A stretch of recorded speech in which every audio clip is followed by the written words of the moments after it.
The world doesn't reward the most talented.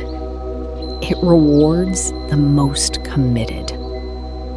This is the story of that version of commitments. The Forest of Velenmoor was alive with ordinary things. Birds sang, rivers flowed, life moved at its usual unhurried pace. Most creatures were content with enough shelter, enough food, enough stillness. But Lyra was not most creatures. Lyra was a deer of breathtaking grace, coat the color of warm amber, eyes like deep forest pools, legs long and elegant as river reeds. Those who saw her move through the morning mist often stopped what they were doing just to watch. She was beautiful in the way certain things in nature simply are. But beauty, she was about to learn, was not the same as strength.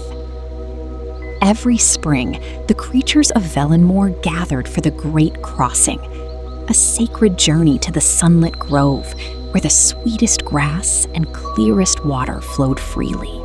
The path wound through dense eastern woodland, across the treacherous Hollow Marshes, and over the vast stone meadow to reach the grove. Lyra had attempted the crossing twice before. She always started strong, bounding beautifully, turning heads, full of effortless grace.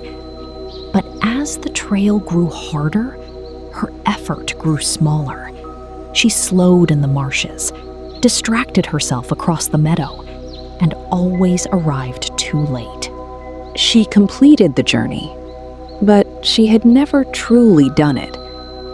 The sweetest grass was always claimed, the clearest pools already muddied. But this year was different.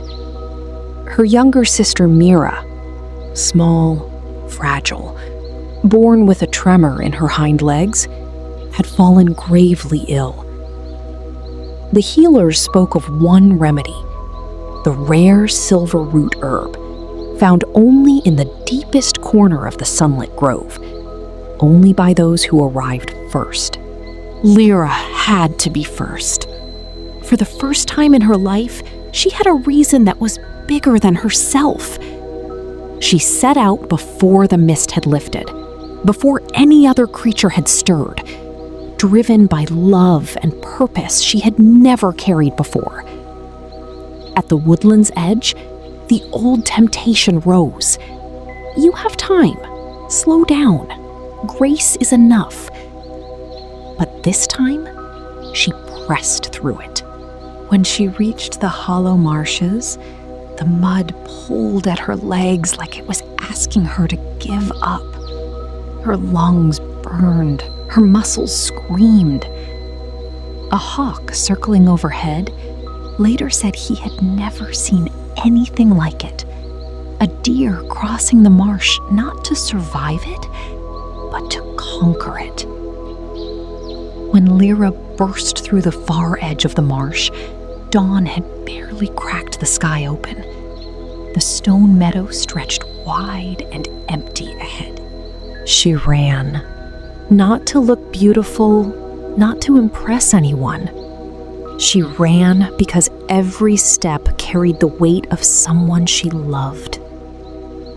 She reached the grove alone and found the silver root still blooming. A deed done with all your might becomes something the forest remembers forever.